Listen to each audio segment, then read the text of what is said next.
বারাণসীর দশমেধের ঘাটে সন্ধ্যা আরতি এত সুন্দরভাবে দেখার পর যখন হোটেলে ফিরে আসলাম, তারপরে কিন্তু মনটা একটা দিক থেকে খারাপও লাগছিল, আবার ভালোও লাগছিল।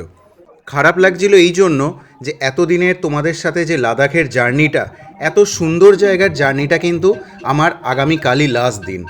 আবার ভালো লাগছিল এই জন্য যে আগামীকাল আমি বাড়ি ফিরে যাচ্ছি। লাস্ট 15টা ভ্লগে আমি দেখানোর চেষ্টা করেছি যে একজন আনকোরা নতুন হিসেবে, একজন বাইকার হিসেবে কি করে বাইক নিয়ে লাদাখ যাওয়া যায়, কোথায় থাকা যায়, রাস্তা কীরকম, চারদিকের সিচুয়েশান কীরকম, কী পরিস্থিতির সম্মুখীন হওয়া যায়, তো সমস্ত কিছু আমি দেখানোর চেষ্টা করেছি।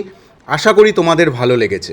সকলকে রিকোয়েস্ট করব, যদি আমার এই এতগুলো এপিসোড মানে লাস্ট 15টা এপিসোড এবং আজকের এই লাস্ট এপিসোড 16 নম্বর এপিসোড, এগুলো যদি তোমার ভালো লেগে থাকে তাহলে অবশ্যই সাবস্ক্রাইব করো এবং তার সাথে লাইক করো এবং কমেন্টস করার চেষ্টা করো যদি সময় থাকে। বাড়ি ফেরার দিনে আজ ঔরঙ্গাবাদ, ধানবাদ, দুর্গাপুর, বর্ধমান হয়ে টোটাল প্রায় 670 কিলোমিটার রাইড করে পৌঁছে গেলাম কিন্তু আমি আমার বাড়িতে। Bye bye Varanasi. সকালবেলা 4:30টার সময় বারাণসীকে বাই বাই বলে আমরা এগোচ্ছি। আজকে আমাদের ডেস্টিনেশন বাড়ি। বারাণসী থেকে কলকাতার ডিস্টেন্স 672 কিলোমিটার। এস্টিমেটেড টাইম দেখাচ্ছে প্রায় 14 ঘন্টা মতন লাগবে। তার মানে আমি এক্সপেক্ট করতে পারি 16 ঘন্টা মতন লাগতে পারে।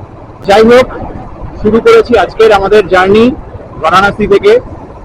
তোমরা কালকে দেখলে, কালকের দিনটা কিন্তু খুবই ভালো কেটেছে, মানে বিশেষ করে সন্ধ্যাবেলাটা তো খুবই ভালো কেটেছে। আমরা গঙ্গা আরতি দেখেছি, প্লাস মণিকর্ণিকা ঘাটে গেছি, সবই তোমাদের সাথে শেয়ার করেছি। এবারে আশা করি তোমাদের এই জার্নিটা আমার ভালো লাগলো।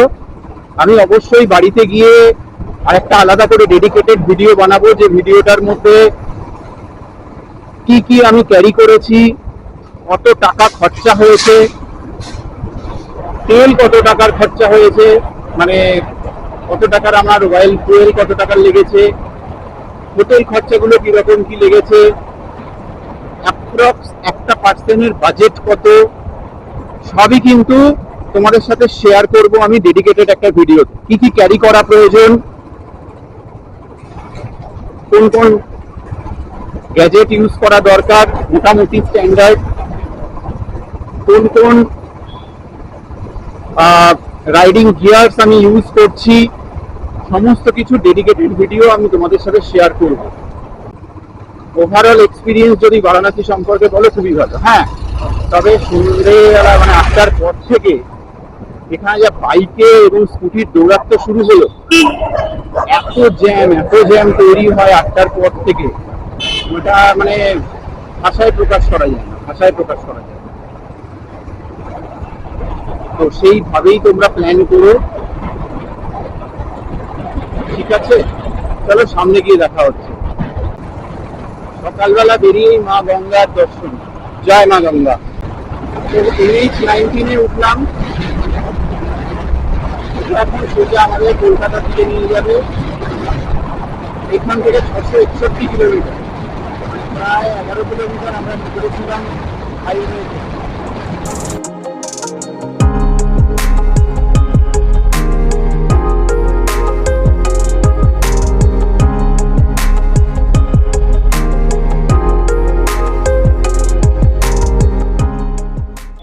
বিহারে ঢুকে গেছি।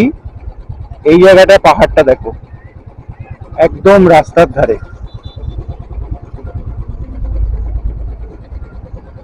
কেমন মনে হচ্ছে যেন আর্টিস্টিক ওয়েতে কাটা আছে।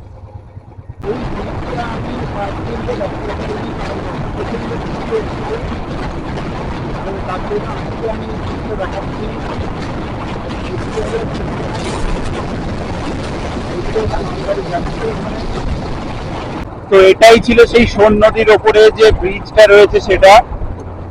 তো এটাই আগের দিন আমি দেখাতে পারিনি, তো আজকের দিনটা আমার মাথায় ছিল, তার জন্য ফেরার সময় তোমাদেরকে একবার দেখিয়ে দিলাম। তোমাদের কাছে একটাই রিকোয়েস্ট, তোমরা আমার সাথে থাকো, আমাকে সাপোর্ট করে চলো, চ্যানেলটাকে সাবস্ক্রাইব করো এবং তোমাদের জন্য আমি কিন্তু নতুন নতুন প্রচুর ভিডিও নিয়ে আসার জন্য খুব চেষ্টা করব। আজ হয়তো আমার এই লাদাখ ট্যুরের লাস্ট দিন, বাট এটাই কিন্তু শেষ ব্লগ নয়। এরপর চেষ্টা করব কামিং যে ঠান্ডার সময়টা আসছে, মানে উইন্টার সিজন, সেই সময় ছোট ছোট জায়গার কিছু ট্রাভেল করার এবং তার ভিডিও তোমাদের সাথে শেয়ার করে তোমাদের সাথে কন্ট্যাক্ট করে রাখার।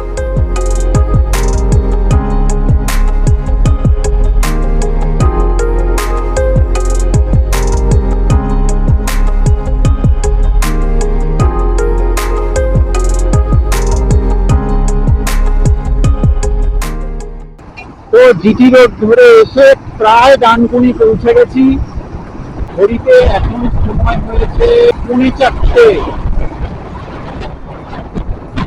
দেখাচ্ছে 4:15-র মধ্যে আমি ঘরেও ঢুকে যাবো। যাই হোক, এখানে প্রসঙ্গত একটা কথা বলে রাখি যে বারাণসী থেকে শুরু করেছিলাম সকালবেলা 4:30-র সময়, আর এস্টিমেটেড টাইম ঘরেও ঢুকবো সন্ধ্যেবেলা 4:30-র সময়। অলরেডি আমি ডানকুনি পৌঁছে গেছি, তো 12 ঘন্টা টোটাল লাগবে। এত কম সময় বারাণসী থেকে কলকাতা অব্দি কজন পৌঁছেছে সেটা সন্দেহ আছে। অন্তত টু হুইলারে ব্লগিং করতে করতে এতটা কম সময় কলকাতা অব্দি পৌঁছানোর রেকর্ড কজনের আছে আমার জানা নেই, তবে আমার কাছে এটা একটা রেকর্ড। মাঝখানে বৃষ্টিও হচ্ছিল অল্প অল্প, দু এক জায়গায় আমাকে দাঁড়াতে হয়েছে।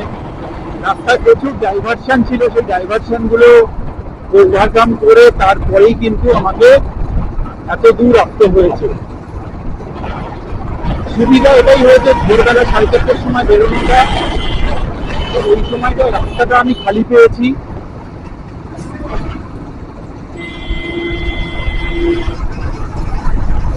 তো তোমরা দেখলে এতদিন ধরে কমপ্লিট লাদাখ ট্যুর, আমার লাদাখ যাওয়া থেকে শুরু করে এখানকার পুরো ঘোরা এবং এখন ফেরা, প্রায় বাড়ির কাছে পৌঁছে যাওয়া, এই জার্নিটা তোমরা দেখলে এবং তোমরা সাথে থাকার জন্য thank you, many many thanks. আমার জার্নির প্রথম দিন যখন এখান থেকে জার্নিটা শুরু করেছিলাম, ভগবানের কাছে প্রার্থনা করেছিলাম যাতে আমার পুরো জার্নিটা ভালো থাকে, মানে ভালোভাবে ফিরে আসতে পারি এবং তার সাথে পুরো ব্লগটা যেন ভালোভাবে করতে পারি। তো জয় মা গঙ্গা, ওম নমঃ শিবায়, জয় মা ভবতারিণী, দক্ষিণেশ্বরের মন্দির সামনে। তো আমার পুরো জার্নিটা আমি সেফলি কমপ্লিট করতে পারলাম। থ্যাংক ইউ সো মাচ তোমাদের সকলকে এতদিন আমার সাথে থাকার জন্য এবং আমাকে সাপোর্ট করার জন্য। Thank you. আবারও নতুন একটা সিরিজ নিয়ে তোমাদের সামনে শুরু করব, আমার নতুন একটা সিরিজ।